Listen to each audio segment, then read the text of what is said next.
Mr. Investor, welcome back to the channel, baby. I hope all my bio-nano cowboys are living good. First things first, I want to tell everybody thank you so much for donating, because guess what, baby? We're in. So I'm going to be covering this event. Thank you so much to everybody that's put money through PayPal. Thank you very much for supporting me via channel memberships. Everybody that presses like on my video, you guys help me pay for stuff like this so we can watch it together. So let's not miss out on this. I think it's April 12th or 14th, something like that. I'm going to update you guys on the exact date and time that we are going to be delivering our presentation, Bio-Nano-Genomics. Next, I'm still trying to get into ACMG. We need $110 for this. So if you can donate anything, even $5, even $10, anything that you can afford, it'll really help us and it will go towards getting us into here. So if you're new to the channel, my name is Miguel and we've been covering Bio-Nano-Genomics for a long time now, since a $2 stock all the way up to the heights of 15. And today I'm going to be talking about some new jobs that have just cropped up in consumables, an update on our NANONOZZLE. I want to talk about who's using our system and what I believe the future holds for this saphyr system. And I think some of the greatest weaknesses that some scientists have said that we have may turn out to be one of our greatest strengths. Always remember, this is not financial advice, this is for entertainment only. And if you're able to support our channel in any capacity, if you click join up here, if you join the Patreon, this is only 99 cents and it helps me create great videos like this. So I just want to say thank you so much for all your love and support. Thank you for always sending me information, thank you for liking my videos, and thank you for always donating as well. I appreciate you guys. But if you're unable to donate or join channel memberships, just you hitting like and clicking subscribe on this video means the world to me. Thank you guys. Let's get into the video. First things first, we've got lots of stuff from bioinformatics scientists, we've got software engineers, we're looking at people to develop algorithms for our saphyr system. The reason being is we're running a service here. People can be buying up those consumable packages too, because you can see here we've got manufacturing engineers, we've got scientists working on technology development, assays and reagents. We are also hiring for our CLIA lab. These are data analysts and research associates. But more recently, we are hiring a senior director in our consumables development department, baby. So before we get into the service, let's just remember that Lineagen or Lineagen, our new acquisition, has helped us boost our revenues this year. Now with this job, Bio-Nano-Genomics is looking for a candidate to join the Bio-Nano product development team. So their responsibility is going to include overseeing the development and support of the revolutionary Bio-Nano nanochannel consumables. They want a scientist that's going to be innovative, and we are basically trying to level up in terms of designing a nanofabricated consumable for use with a custom automated fluorescent microscopy system for DNA analysis. So I think this is really where we're going to be making some serious cash. It's from consumables and it's also from our ability to keep innovating and developing our products. So now I just wanted to show you a few places that have adopted our machine over in the US. Washington University School of Medicine, the McDonald Genome Institute, MGI. They are stating that Bio-Nano-Genomics Saphyr has long-range genome mapping with unmatched structural variation discovery capabilities. So these guys have the ability to run services for us. However, I was looking at another university across the world. I found out that Heinrich Heine Universität Dusseldorf, they actually have Bio-Nanogenomics Saphyr system for optical mapping too. As we can see here, they're talking about Bio-Nano's mapping. However, their genomics and transcriptomics laboratory, GTL, currently does not offer routine optical mapping services. They can carry it out on a request for a cooperation basis in individual cases, but I'm not sure why this is. Maybe it's rules, maybe it's regulations, maybe it's about reimbursements and funding and grants. Maybe they're working on their own projects, but maybe in time they will start to run services also. So I was also over on StockTwits when I saw this magical man talk about the partnership with Genux and saying that it will bear fruit when pairing NGS with OGM possibly. So this guy's name is Cantaloupe, aka Kevin, over on StockTwits. So I started to explore what is Genux, and they're basically a company that's specializing in translating complex genetic DNA into clear, timely and actionable clinical answers. So one of the most important things when you get loads of this data set is not only storage on cloud-based software, but it's making sense of the data. A lot of scientists has spoken about,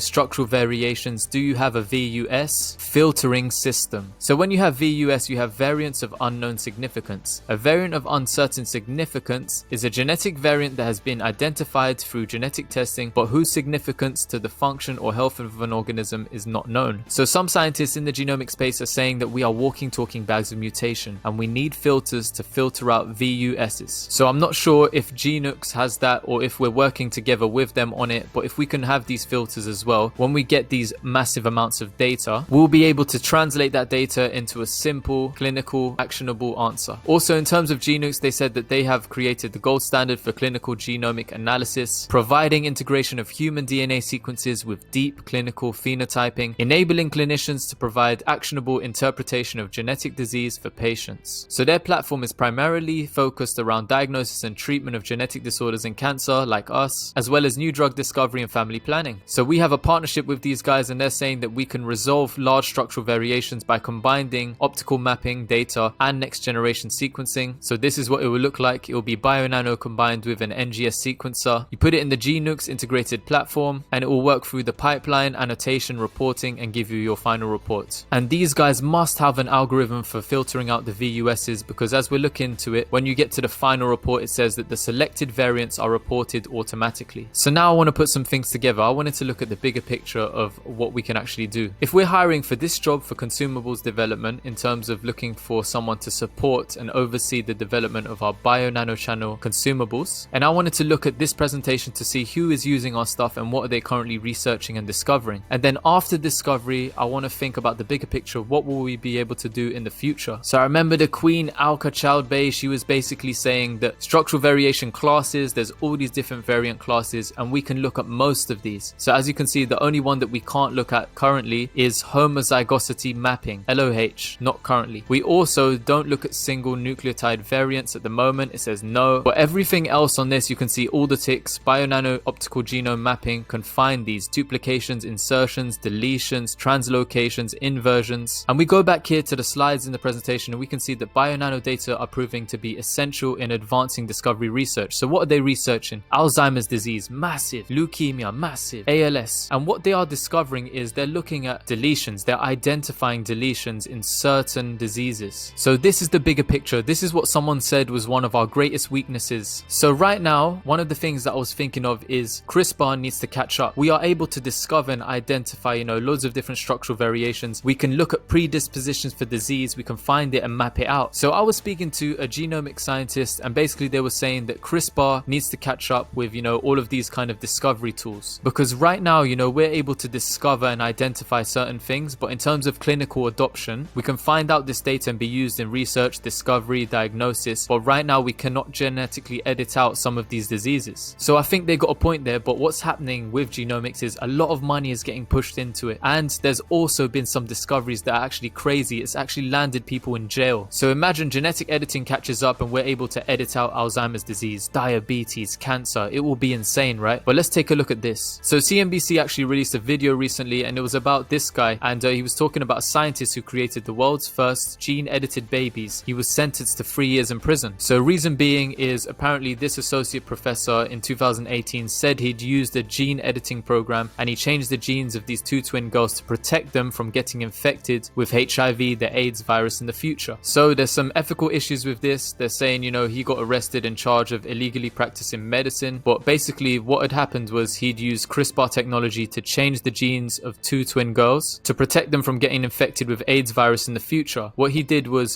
he collaborated and he forged ethical review materials. He recruited men with AIDS who were part of a couple to carry out the gene editing. His experiments ultimately resulted in 2 women giving birth to 3 gene-edited babies. So whilst this is criminal what he's done and he's been sentenced in prison for it, it shows that people are actively looking to, move forward with CRISPR and seeing how they can genetically edit disease or predispositions to disease or illnesses out of the body. So now if we are used in advanced discovery research and we are the only ones who can optically map and find, some of these repeats and deletions, when CRISPR finally catches up and we are able to, cut out Alzheimer's and genetically edit out disease, will we constantly be used in diagnosis for all of these diseases, helping map out deletions, breakpoints, repeats? Then we'll be used in, mainstream diagnosis, and we'll be able to map out for these people while they're undergoing their gene editing. As always, tell me if you think I'm right, tell me if you think I'm wrong, drop me some comments, let me know your thoughts and feelings, because I just want to know your perspective. I want to know what you think of this kind of research. Also, when I was actually reading deeper into our patent for the NANONOZZLE device, I actually saw just the timeline of events. So if we see that we actually applied for, the patent back in 2015 and we're still working on perfecting this NANONOZZLE, we got the patent, the application was granted in 2017. If we actually look at the terminology too, we must be going after the sequencing market, because Because if you see here, constricted nanochannel device is suitable for use in analysis of macromolecular structure, including DNA sequencing. So if we are working on developing this DNA sequencing nanonozzle, we are also working with Genux to actually have this kind of integrated system when we work alongside NGS sequencers. What if we're able to become a DNA sequencer too? It will literally be bio-nano optical mapping, bio-nano sequencing. And that will ultimately open us up to being,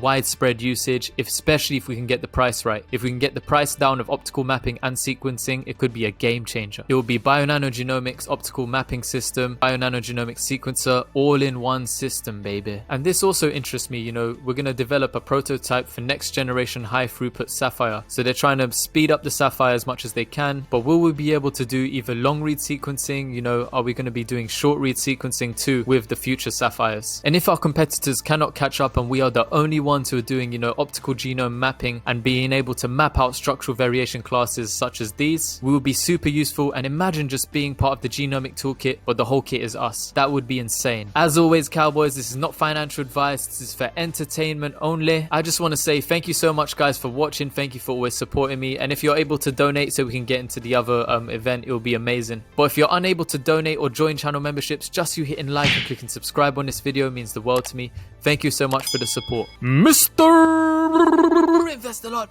over and out, baby.